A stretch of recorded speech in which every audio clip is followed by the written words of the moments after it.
Hola, chicas.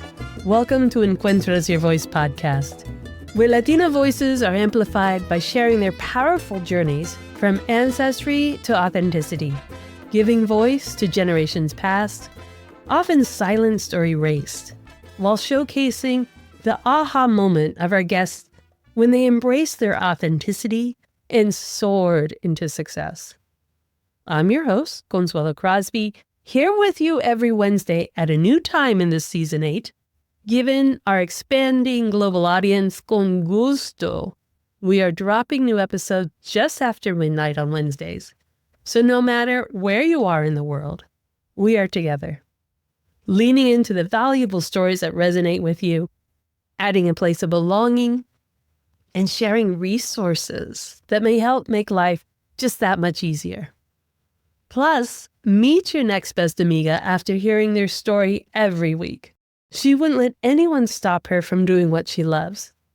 Her aha moment came after being told she would never make it on TV as a news anchor because she looked too Latina.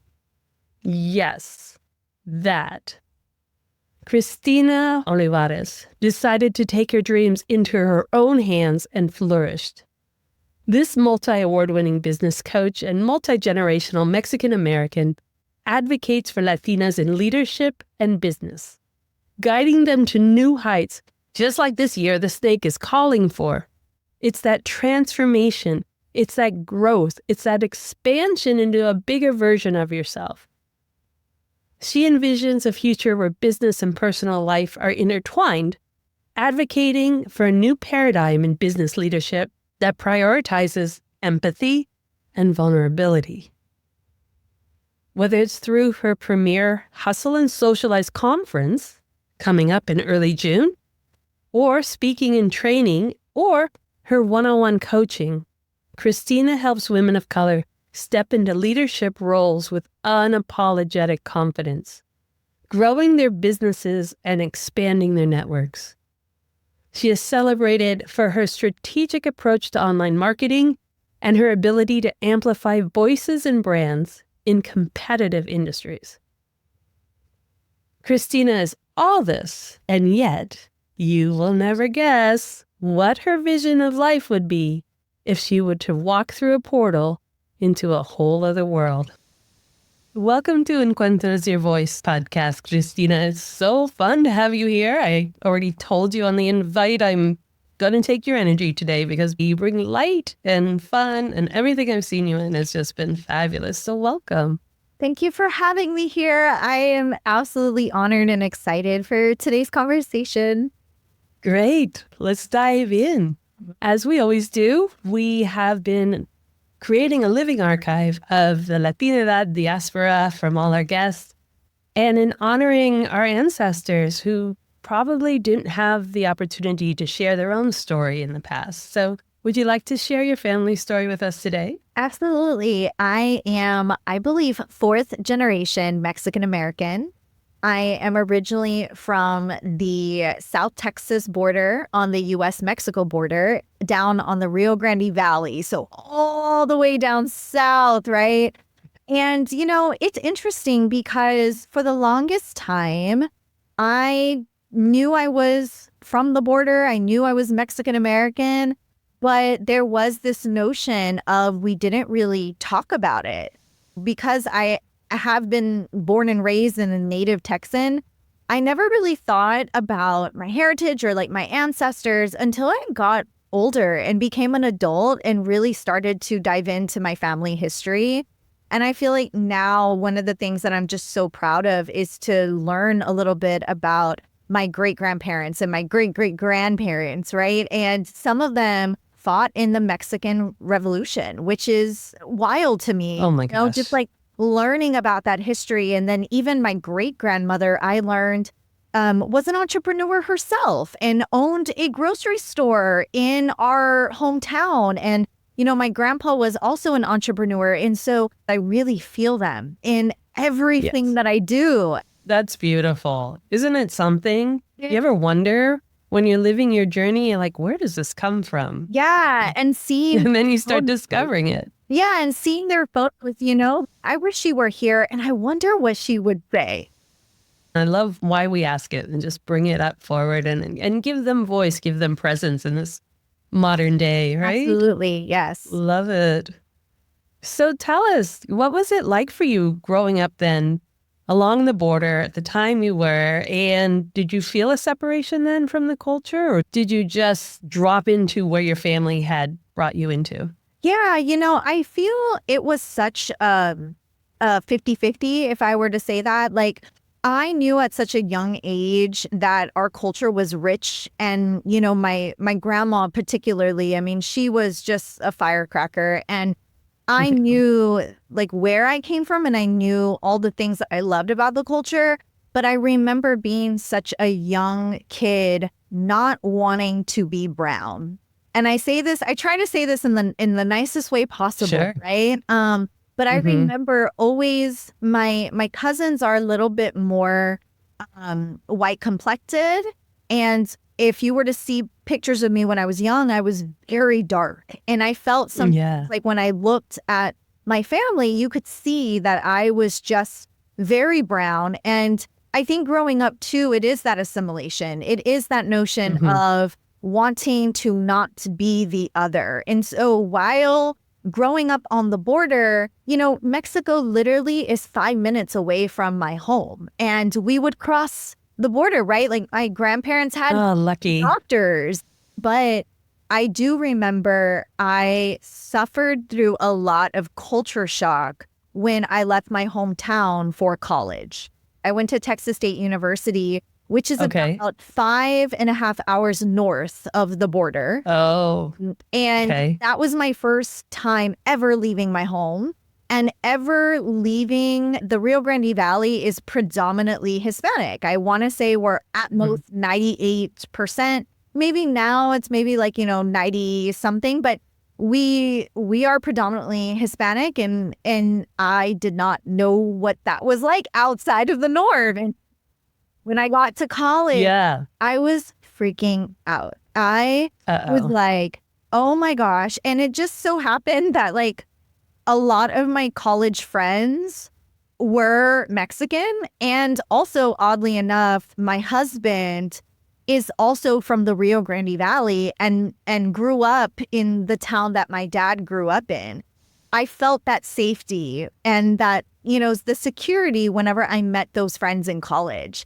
But I tell you, like, it was very difficult for me. And I really had to like come to terms with like, I left my whole entire home and what the culture of what I was used to. So you growing up didn't realize there was anything different because it was all you knew. Yeah. And then you get 5 hours away, just 5 hours away, and you're already in culture shock. In the Rio Grande Valley, it is kind of like your own bubble, and you kind of live in that bubble. And I didn't know what it was like outside of that norm, outside of that bubble. So total culture shock. So when you were thankfully there in Texas State University, right, then did you discover those community groups that the university establishes, or did you have to find them one-on-one on your own? Like, so please give me a taste of home. So my first year at Texas State, I just retreated. I pretty much stayed in my dorm. I mean, I did participate in different communities, but I think I was just so nervous. And also, of course, I really wanted to be a great student and to not like flunk out. And so my very first year, I was heavily in my dorm. I was really like that straight A student. And then finally my second semester, I said, you know what, now is the time. And I found solace in those groups. So I did a lot of community organizations and even like Latin organizations, but I found solace in those type of groups. And then that just opened up a whole entire realm for me that then I started to get out of my shell. And then I started to get more involved with the broadcast journalism groups, the communication groups that were primarily, for my major. But it definitely was in community that I think really helped me to get out of my shell. Which is amazing because you are the social butterfly gal and you have this vivacity and you're studying communication. And yet that's what it took to have you just step back a minute and go, ooh, I think I'll just hang and check this out. That's amazing. That is a big tidal wave of difference that you were facing when thankfully you rose above it really quickly, got back out in the world. What was it like then to navigate from there? Where did your journey take you after school? To San Antonio, Texas. All my life, I wanted to be a news reporter, and I actually finished college fairly quickly. I finished in 3 years. Wow. I did come into college with already some college credits from high school. Like I said, I'm very overachiever. And so I was ready to get started. And I knew that, Texas State, if you're not familiar with Texas, anybody who's listening, so Texas State is in the smack dab middle of Austin and San Antonio, which is such a blessing because if you go to that school, you can pick and choose which big city you want to go to. And of course, a lot of people went to Austin, but there was just something about San Antonio. I don't know if it was because this is where I would vacation when I was a kid, but there was just something in San Antonio. And it's also very to the culture. I mean, I feel like San Antonio actually has more pride in our Mexican culture than anything else. And I landed and I first got a job with a startup company called Stone Oak Info. I was the news and video content director, which meant that I was creating video content for the social media channels, which social media at the time was like nothing. It was like a Facebook, but I still had this passion for news. And I was like, while I was doing this, I was still applying to news jobs and I got rejected like one after the other. And then I would get these interviews. And then when it would be time to interview, the news directors would always be like, oh, you would have to cut your hair. You would have to sound a certain way. You had to look a certain way. And it just felt like they were putting me into a box that I did not belong in. And so... No, I can't imagine you being in a box. I can't imagine you letting go of all of this, which is very apparent. You don't need a screen to feel the energy of you coming across the airwaves. I can't imagine you boxing yourself up. I mean, maybe for a day. Maybe if you could hold it together for a day, but I think you would just explode like a jack in the box, like, oh, forget it, I can't. Yeah. And at that time, it was really, I was only 23 when... So when you are fresh out of college and you are trying to figure out the world and you feel, in your 20s, I think we all can relate. We feel like the world is ending when things don't go our way. And you just kind of have this notion of like, what is my future? What is happening? But I really took that opportunity to say, well, this is not working. So what do I need to do to actually kind of pivot? And I started to pivot to public relations. And I ended up getting a post-grad internship with a public relations company. And of course, it was unpaid. So I was like, okay, I had to work my dues. And then finally, maybe a couple of months later, I ended up becoming an assistant for that public relations company. And I decided to start a blog called The Social Butterfly Gal. And the blog was meant to just document everything that I was doing as an assistant with that company, because I kind of thought, well, if they see how committed I am to the work and they see that I'm a go-getter, they're going to want to bump my pay, or they're going to want to transition me from an assistant to like an account manager or whatever. What I didn't know was people were starting to read my blogs and I was starting to build an audience and build this persona, which then led me to converting my content to showcasing like social media tips and just like talking about social media, which then the CEO of that company, she told me, she was like, Christina, have you ever thought, because you're so passionate in social media, have you ever thought about actually doing that as a business? And that's when I was like, you know what? I think you're right. I think I am going to start a company. And 10 months after I started the blog, Social Butterfly Gal became an LLC. And that was my first company. Wow. Wow. Now, do you think, congratulations, first of all, because you're very young at that point, and congratulations for having that, again, vivacity and that ability to shift. Yeah. I think that's a big deal as a young person, the ability to shift because you've grown up all your life with this vision and then get dropped into the adult world only to have it totally skewed. They don't have the same expectation you do. Right? Where was the aha moment in that transition? Yeah, I love that question. I mean, I was just like, whatever, literally hustling, like whatever money I can get while I'm building, this is what I'm going to do. And I think the biggest aha moment was the day I decided to quit the part-time job. But I just remember calling my parents, and I'm so grateful because I know the privilege I have for their support. My parents were so supportive, and I remember telling my dad, hey, Dad, like, I'm done with this. I don't like it. I want to go full into this blog, and I just see it. And he was the one, because he's an attorney, and so he was like, all right, we're going to get you your LLC. And so he helped me with the process of filing it with the Secretary of State and doing all those things. Yeah.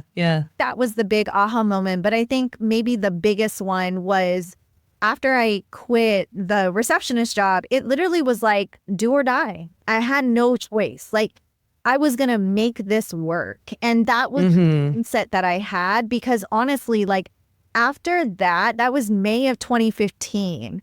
And here I am 10 years later. Oh my gosh. Wow. Literally, it was like, I don't know what I'm going to do, but we're just going to go. We're going to go for it. Yeah. And I think it was that mindset of, yeah, there's no plan B. Like it was not even a thought. It was like, we're going to do this regardless. And I think that was like the biggest thing. Yes. Oh, wow. Congratulations on 10 years coming up in May. Wow. That is significant. Yes. Oh my goodness. I was wondering when you were going along this way, I was trying to guess what it was going to be that was the trigger.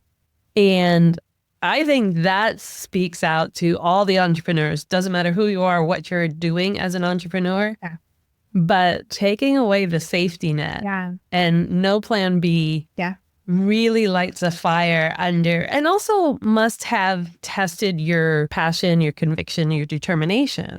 Yeah, I cannot imagine myself not doing this. And I can't imagine myself doing this while I have like a job. I will literally work my butt off to make sure that we're scrappy, you know? And I think it fuels my passion even more to keep going. Yeah. And I think for anyone who's not an entrepreneur, that really gives a beautiful take on what it's like to be an entrepreneur. And everyone else who is one is probably just like clenching something because they know it's so, it's the best ride. But it's also the scariest. Oh my gosh, yeah. Right? Such a big... And anyone who's not an entrepreneur always says, oh, you're so lucky. Oh, you're so lucky. You don't have to commute. You don't have to, you don't have to. I was like, well, why don't you do it? Oh, no, I need a paycheck. Well, okay. There you go. I need the safety of a paycheck, which is a lot of the reason, especially within the cultura, especially within the families. How has what you started evolved over the 10 years to what you have today? It has completely evolved. So there are still bits and elements of the things that I still do. I don't blog anymore, but you know, I still create newsletters and LinkedIn articles in a form of blogging, right? But within the last 10 years, I've done so much in my company. So first and foremost, I still speak, right? That was a huge part of what I started my company with. So that is still the same, except now I'm speaking on larger stages. I was doing more localized things in the beginning of my career. And now I was on the TEDx stage about 4 years ago in 2020. And now I'm speaking at conferences across the nation.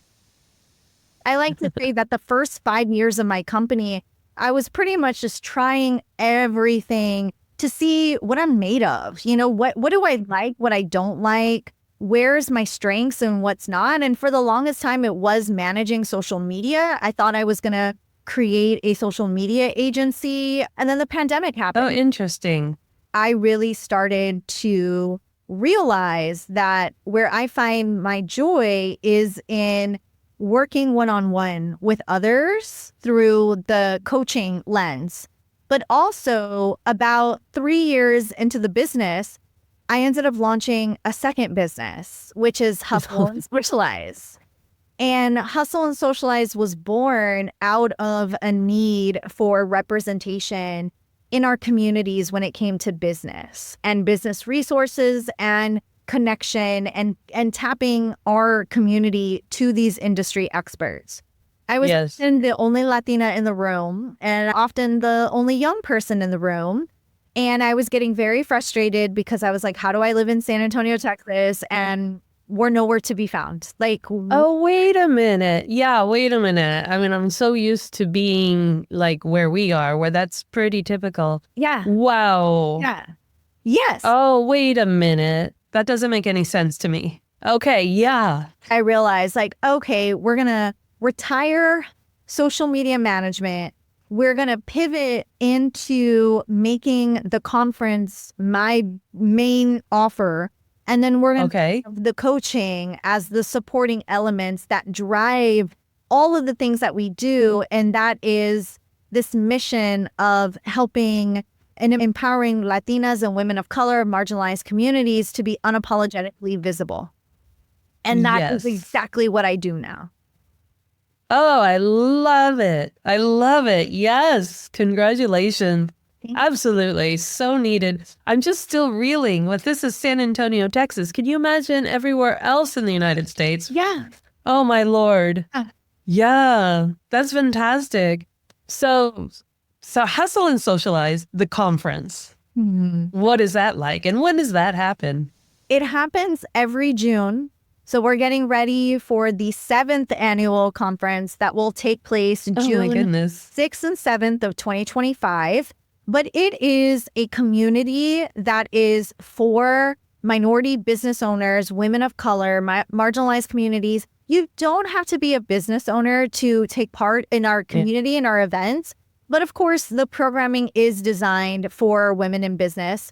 And it is an incredible high energy event that is meant to help you grow and scale your business and get women and get Latinas to hit more than 500,000, 1 million. Like the goal is I want a lot of Latina business owners to become $1 million companies. And so the programming is centered on our core pillars, which are money, marketing, and mindset. And these core pillars are at the basis of what visibility is all about, right? In order to be visible, we first have to get right with our mindset. We cannot do anything without understanding what we need to heal, what we need to do to so on point. Get to a place where we can feel confident to be visible. Yes. And then the portion to that is getting visible in our money. So we need to look to see, understand financial literacy, understand our money wounds and our money mindset. And actually, there's so many facets in money as well. There's also taking control and ownership of our estate, of what we're planning, our legacy planning for our future, and understanding taxes. And then, of course, the big piece is being visible with your marketing and your messaging and feeling very confident to create platforms like podcasts or to market on social media. And so it all drives to that mission, unapologetic visibility. And so, of course, we have breakout sessions that happen in the afternoon, but we also have panels, fireside chats, keynotes. We have surprises, a vendor market. I mean, it is incredible. Oh, how fun. Yeah, how fun. Yeah. See, making business fun. That's where you get reminded it's such a great light at the end of the tunnel. Like, remind me how much fun this is for me. Remind me why I'm doing this. Remind me why I started to begin with, because it was fun and you should never lose that aspect of it. But as you're going through all those pillars, I was thinking cultura, cultura. And I so agree with you when it comes to visibility and mindset and healing. Yes. because for myself, having gone through the battle, and we all go through the battle, and taking so much abuse just to get through from my 3 brothers, there is no way when you're in that position, and you may not even realize you're in that position, how much you cannot take, because you're so vulnerable at that time. You're just putting all your strength into protecting yourself. You're so vulnerable. And you may not realize that is why you don't want to get exposed anymore. Because one little thing will just make it all crumble. Yes. And that's a beautiful point. I give credit to my California hermanas because I feel like that is where I feel like it's so much more. I don't know if it's y'all's like just way of being, but I feel the healing and the ancestral healing is very prevalent over there than I ever have felt here in Texas. It just feels a little bit more accepting and liberated. And I feel like that's what I'm drawn to. But my mom is the only girl and she's the youngest. And she's got 3 brothers, right? Yep. And my grandparents were super strict with her. And it's super, don't speak out. How would you... Women don't do that. No, they do all the work for the men. The men get the houses. The men get the money. The men get, because, oh my God, they have to get married, so they have to look attractive. Yeah. You, on the other hand, have to make sure they're okay. The parents are okay. Everybody's okay. And do all the work. And still be the high achiever, be the scholar student. The boys could flunk out. They do not get reprimanded. No, but it's a deal. Yeah. And I feel I like to call like Hustle and Socialize like a love letter to ancestors, but also a love letter to my future, children and future generations, that the women that are here are also, working towards. It's that love letter that we're giving to ourselves and to our own community. Yeah. Oh, that's beautiful. That's beautiful. So many things you touch on. It's really a fantastic conference. I love it. I want to go. I'm going. Well, I'm so excited. Like I said, we're going to be at a hotel this year. So this is like, we've been working towards getting to this moment, and like we went national in 2024. So I'm excited to see what happens. Oh, congratulations. Oh my God, fantastic. This is really the sparkle here. This is where all the glitter's coming down. Yes. I love it. Yeah, it sounds bougie now. And I've never been to San Antonio. So I think that would be a good place. Yes. I need to come. I need to see these beautiful women that are part of your community, because the vibrancy is just off the hook. Yes. So what do you think for women listening, for the entrepreneurs listening, our audience, Latina-based, women of color, like everyone you're reaching out to in San Antonio, when they come across that moment that we've been talking about, that kind of like, do I do it? Do I don't? This is getting too hard. What worked for you in getting past that moment, in giving yourself grace in that moment and then moving beyond? Yeah, I would definitely have to say therapy.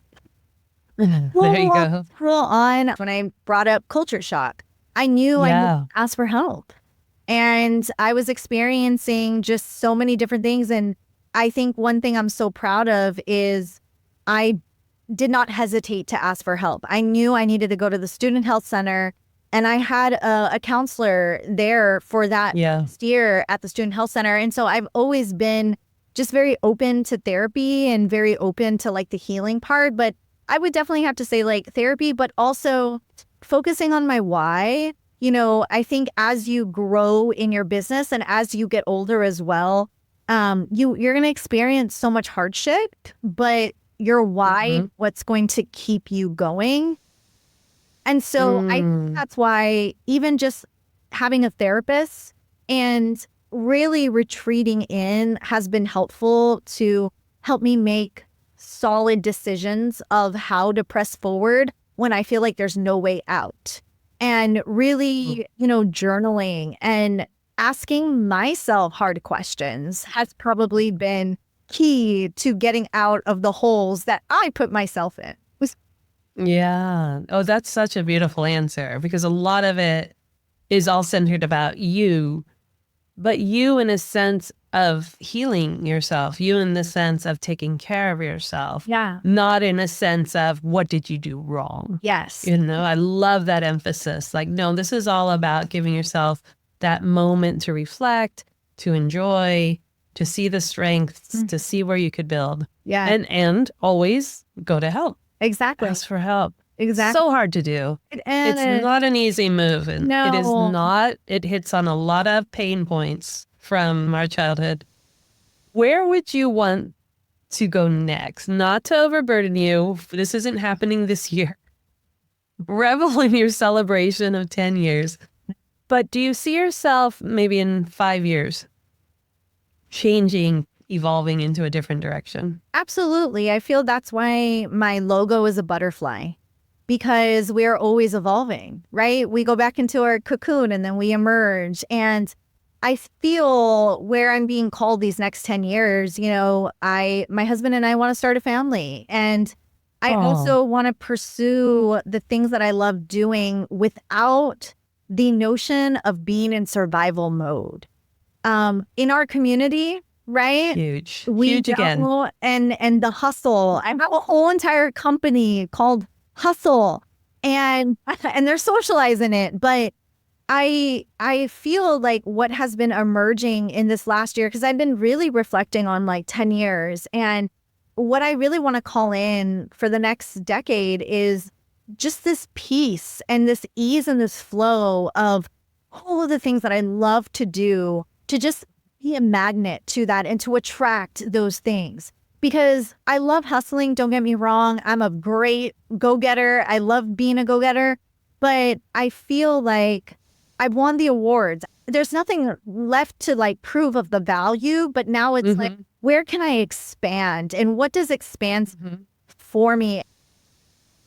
What I want is this notion of I don't want to be stuck in the survival mode anymore.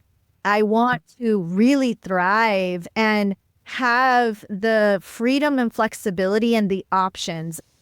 I want to evolve, because if we're not evolving, then we're stagnant and we're dead. And so I want to push myself to get out of the box and to get out of what I think I should be doing. Yeah.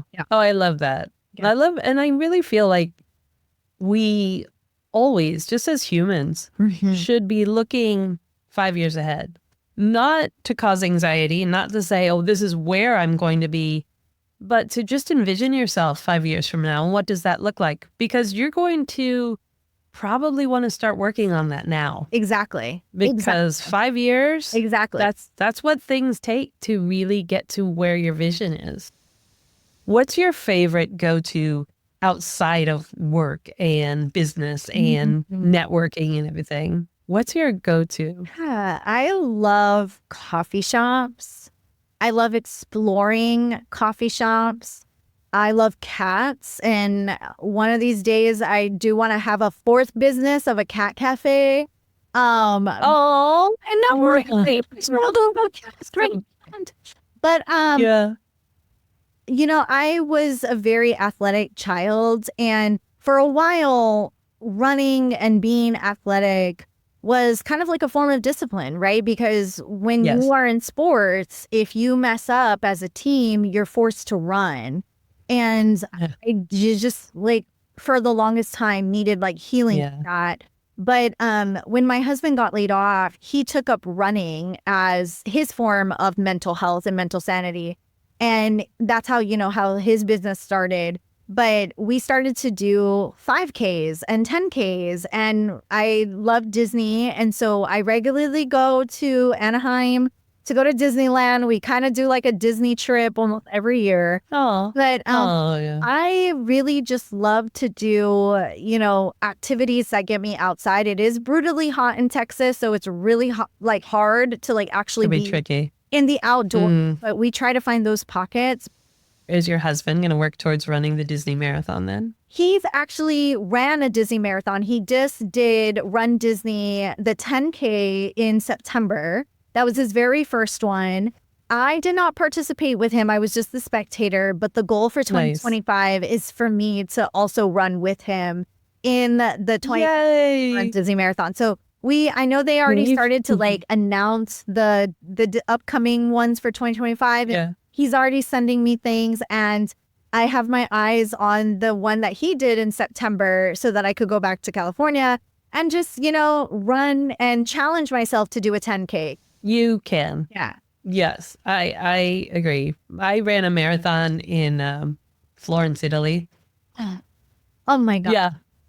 And it was very spontaneous. I did not set a goal on it. I do love running. It is my place where everything shuts off and it just feels really good. And you just feel like you're flying. Yeah. And you don't notice anything around you, right? Yeah. So it was very spontaneous.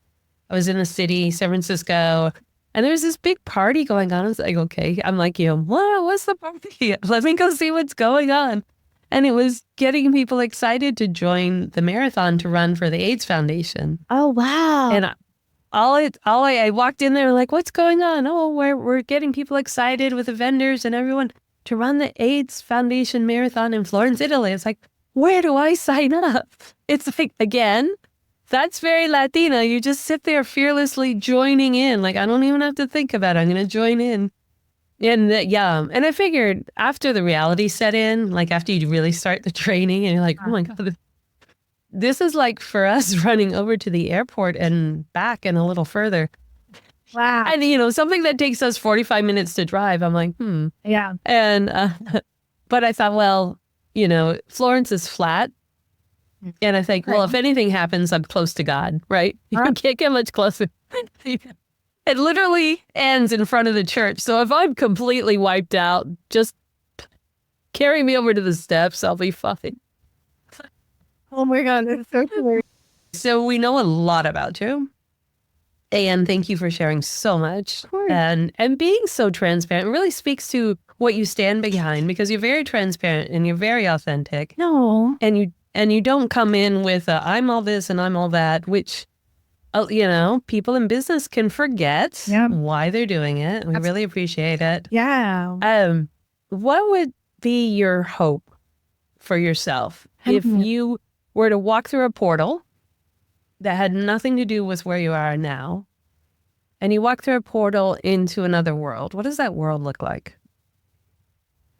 I love this question because I feel like the last week has been so heavy, right, of the direction of our country. And I think that one thing that was so beautiful this last Saturday was when I came back into town and I volunteered at a nonprofit organization that I actually interned at when I was in college. It's called Latinitas. And it's an organization that helps Latina young girls ages like 9 through 16 understand STEM education and understand how to innovate through media and technology.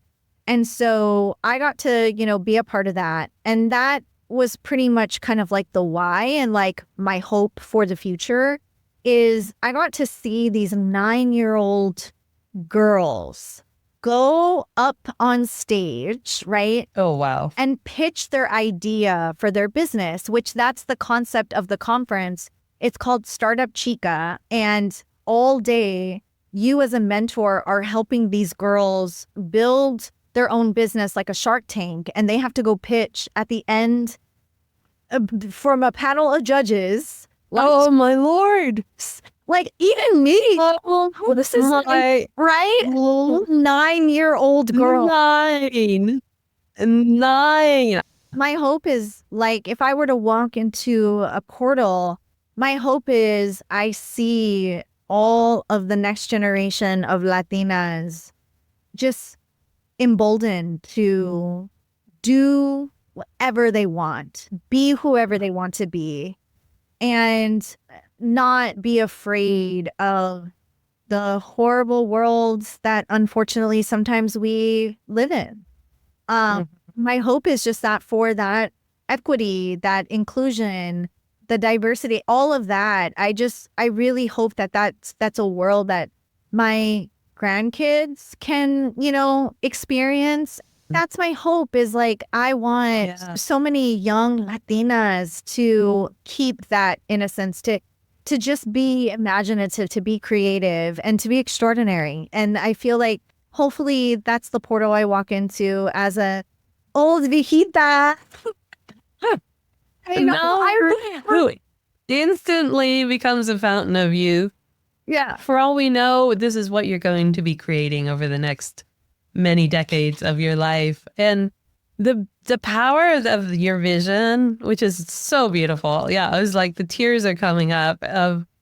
Think about that vision through your own experience.